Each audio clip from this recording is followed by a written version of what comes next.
Hi friends, summer ட்ரிப்போட first place ஃபேமிலியாக எங்கே போயிருந்தோன்னு பார்த்தீங்கன்னா மருதமலை முருகர் கோவிலுக்கு தான் போயிருந்தோம். இந்த கோவில் பார்த்திங்கன்னா கோயம்புத்தூர் பக்கத்தில் தான் லொக்கேட்டட் ஆகிருக்கு. நாங்கள் போயிருந்த டைம் வந்து ஃப்ரைடே அன்றைக்கி போயிட்டோம்.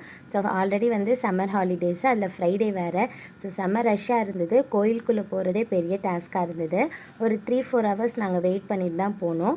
மலைக்கு ஏற பார்த்திங்கன்னா மொத்தமாக 3 வழி இருக்குது. ஸ்டெப்ஸ் வழியாக நம்ம ஏறிக்கலாம். மொத்தமாக பார்த்திங்கன்னா 800 ஸ்டெப்ஸுக்கு மேலே இருக்குது. நெக்ஸ்ட்டு வந்து நமக்கு கோவில் பஸ் அவைலபிளாக இருக்குது. 3வது வந்து இந்த மாதிரி நம்ம ஓன் வெஹிக்கலில் மேலே போயிடலாம். பட் 6 மணிக்கு மேலே காரில் வந்தால் தான் அலோவ் பண்ணுவாங்க, பைக்கில் வந்து அலோவ் பண்ண மாட்டாங்க. ஏன்னா இந்த கோவில் மலைகளுக்கு நடுவில் இருக்கிறதால அப்பப்போ யானை வந்து போகுன்றதால நம்மளை 2 வீலரில் அலோவ் பண்ண மாட்டாங்க.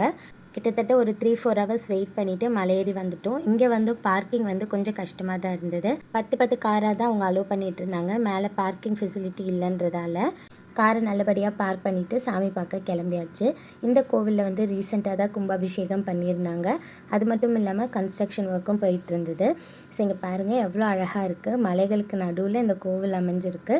இந்த வழி தான் கோவிலுக்கு படியேறி வரவங்க வழி. ஸோ போகிறதுக்கு வர வழி, வரத்துக்கு ஒரு வழியாக இருந்தது. கார் பார்க்கிங் பண்ணிவிட்டு நம்ம ஒரு 50 படிக்கு மேலே ஏறி வந்தோம்னா அரச மர அடியில் பார்த்திங்கன்னா 5 முக விநாயகர் இருப்பார். நல்லபடியாக கும்பிட்டுட்டு நம்ம முருகரை கும்பிட போகலாம். ஒரு 2-3 லைன் பெரிய க்யூவாக தான் இருந்தது. க்யூவில் கொஞ்சம் நேரம் வெயிட் பண்ணி தான் நம்ம பார்த்தோம். பட் சாமி பார்க்கும்போது நம்ம வெயிட் பண்ணதெல்லாம் மறந்துடும். மெய் சிலிர்த்து தான் நம்ம முருகரை பார்ப்போம். ஸோ கண் கலங்காமல் வரவங்க ரொம்பவே கம்மி தான். முருகரை நல்லபடியாக கும்பிட்டதுக்கப்புறமா கோவில் பக்கத்துலேயே பாம்பாடி சித்தரோட குகை கோவில் இருக்கும். அங்கே பார்த்திங்கன்னா ஒரு 80 படிக்கிட்டே இருக்கும்னு நினைக்கிறேன். கீழே போய் குகை கோவில் பக்கத்தில் பார்த்திங்கன்னா இந்த மாதிரி ஒரு இடம் இருக்குது. இங்கே வந்து ஆறு போகிற இடமா. மழை டைமில் வந்து ஃபுல்லாக தண்ணி இருக்கும் அப்படின்னு சொன்னாங்க. முருகரை நேரில் பார்த்த சித்தர்களில் இவரும் ஒருவர், பாம்பாடி சித்தர். நாகதோஷம் உள்ளவங்களாம் இந்த பாம்பாடி சித்தரை கும்பிட்டா ரொம்பவே நல்லதுன்னு சொல்கிறாங்க. ஸோ கண்டிப்பாக மருதமலை போனீங்கன்னா பாம்பாடி சித்தர் குகையும் பார்த்துட்டு வாங்க. இந்த கோவிலில் பிளாஸ்டிக் அவாய்ட் பண்ணுற மாதிரி எங்கேயுமே நம்மளுக்கு வாட்டர் பாட்டில்ஸ் விற்க மாட்டாங்க. கோவிலோட தண்ணியே நம்மளுக்கு அங்கங்கே அவைலபிளாக இருக்கும். கோவில் கும்பாபிஷேகம் முடித்து நல்லா பெயிண்ட் பண்ணியிருந்தாங்க. கோவில் பார்க்கவே ரொம்ப அழகாக இருந்தது. அது பக்கத்தில் உள்ள சீனரிஸும் ரொம்ப அழகாக இருந்தது.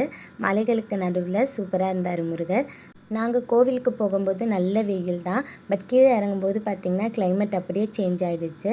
மழை வர மாதிரி ரொம்பவே சூப்பராக இருந்தது. எல்லா ஸ்டெப்ஸுக்கு கீழேயும் பார்த்திங்கன்னா நம்மளுக்கு இந்த மாதிரி பிரசாத கவுண்டர் இருந்தது. நாங்கள் சூப்பரான புளி சாதமும் மெதுவடையும் வாங்கிட்டு சாப்பிட்டுட்டு கிளம்பிட்டோம். கிளைமேட் வந்து ரொம்பவே நல்லா மாறிடுச்சு. ரொம்ப கூலிங்காக இருந்தது. ஸோ சாமியை நல்லபடியாக கும்பிட்ட திருப்தியோடு கிளம்பிட்டோம். மலைக்கு கீழே இறங்கிறதுக்கு ஒரு 5 ஹேர்பின் பென்ஸ் தான் இருக்கும்னு நினைக்கிறேன். மலைக்கு கீழே இறங்கிட்டோம். ஸோ வந்த டயரில் எல்லாருமே சூப்பரான லன்ச் சாப்பிட்டுட்டு அடுத்த பிளேஸுக்கு கிளம்பிட்டோம். ஸோ இந்த வீடியோ பிடிச்சா லைக் பண்ணி சப்ஸ்கிரைப் பண்ணுங்கள். நெக்ஸ்ட் வீடியோவில் பார்க்கலாம்.